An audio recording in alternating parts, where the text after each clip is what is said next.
Hello, Assalamu alaikum. I'm Habib Ahmed, the presenter of this show, and I'm here with Syra, and we will be presenting this storyboard that we have created to our special guests to educate them about why Eid is celebrated and the story behind it. Firstly, as part of the 5 pillars of Islam, Muslims go on Hajj. This means pilgrimage, and this is compulsory, and we do this at least once in a lifetime. So some rituals that Muslims do is, firstly, they cut their nails and their hair a few inches. They also run between the mountains in Mecca called Marwa and Safa, just as Ibrahim's wife did, to collect water for her baby. Another thing that they do is that they're not allowed to kill any insects or animals around them during the time that they're on Hajj.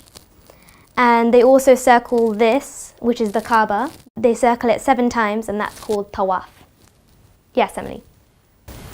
What happens if you can't actually afford to go to Hajj once in your lifetime? So what happens is if you can't afford it, then you don't have to go, but it's for those who can afford it, then it's compulsory for them to go. Yeah, that are physically and financially stable. Yeah. So God will forgive you even if you don't go, as long as you have the intention of... God is the most merciful, yes. So what is the thing with Allah and his 99 other names? Well, Allah is his main name, that's God, but he has many attributes. He's known to be the most merciful, the most powerful, the kindest. For example, Ar-Rahim means the most merciful, Al-Qadr means most powerful, and Al-Malik means the king. And Rahim means most merciful. So Allah is Allah's name, that's only his name, but the other ones you can actually take for yourself, use as your own sort of names. Yeah, yes, those are his characters. Secondly, after Hajj, Eid al-Adha is celebrated, and this day varies every year depending on the moon.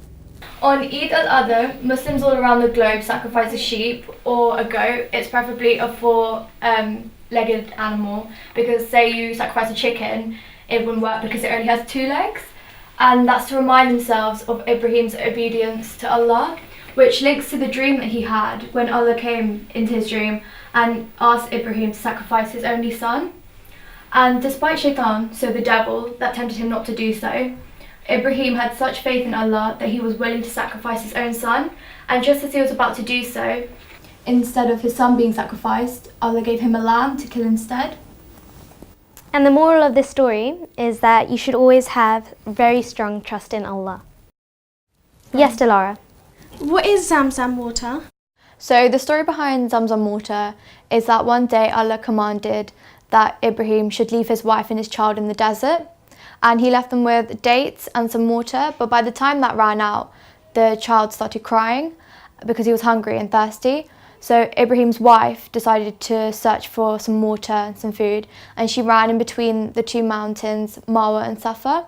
And naturally, as the baby was crying, he was also kicking, and as he was kicking, the water came out from underneath the ground, and that's what Zamzam water is, and it's holy and still available today. Yes, Ellie. Why doesn't Eid have a set date? Oh, well, this is because Eid al-Adha is based on where the moon is, and the moon changes every year, so it will be at a different place. Yes, Susie. Does everyone have to sacrifice a lamb, and why? The sacrifice is also known as Qurbani, and similar to Hajj, it's not compulsory to sacrifice an animal if you're unable to afford it, but if you are able to afford it, then it's compulsory to do so. Yes, Ellie. You know how you sacrifice a goat or a sheep for Eid? Can you sacrifice, say a dog? No, you can't sacrifice a dog, although it's a 4-legged animal, because it's haram, so we can't eat it. And that's because we don't eat animals with claws or whiskers, or carnivorous animals. Okay. Yes, Delan. What do you do with the animal after it's been sacrificed? So after the animal's been sacrificed, it's split into 3 portions. 1 is given to the poor, 1 is given to family and neighbours, and then 1 is for you to keep yourself. Thank you. Yes, Delara. How many animals do you have to sacrifice? Well, it's compulsory to sacrifice 1 animal, but if you sacrifice more, then it's more rewarding. Thank you. Yes, Susie. What do you wear on Hajj?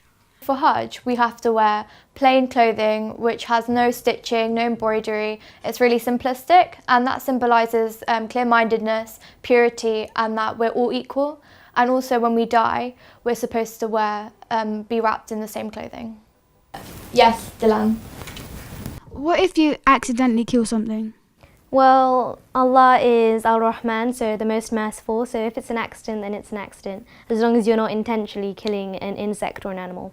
Thank you.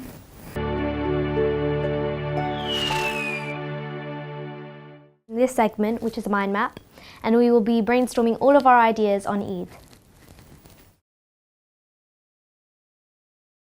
Eid prayer is something very important for Eid, and it takes place in the morning at the mosque. Something very important that Muslims do on Eid is to visit family. That's part of the traditional aspect. Also for food, it depends on the culture. For example, Asians may cook samosas. Yes, Dilan. For clothes, Muslims must wear the nicest clothes they own on Eid day. This may differ depending on your cultural background. For example, a South Asian woman might wear kameez. Yes, Emily.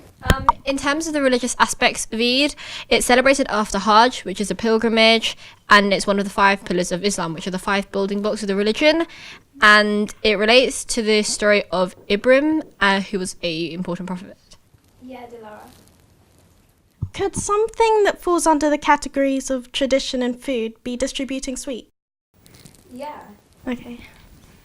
Zakat is actually a part of tradition and the religious aspect of Eid, and this means charity, which is one of the 5 pillars, and it's where you give money to your local community, other Muslims, as well as your family. Oh, I know. Something that my family always do is give Eid. This is when Muslims give money to their younger relatives or family friends as part of celebration. This falls under tradition. And Kulakuli is linked with tradition, and this is when you kiss Muslim brothers and sisters, as well as your family, on the cheeks 3 times. We do this after Eid prayer, along with wishing everyone Eid Mubarak. So an interesting fact could be that Muslims are actually recommended to return home via a different route, and that's because it's more rewarding. So within this segment, we have learned that religion, for example, morning Eid prayer, zakat, tradition, so visiting family and Eid, clothes, so wearing kameezes, and food, so the cultural foods and distributing sweets, is all that makes up Eid.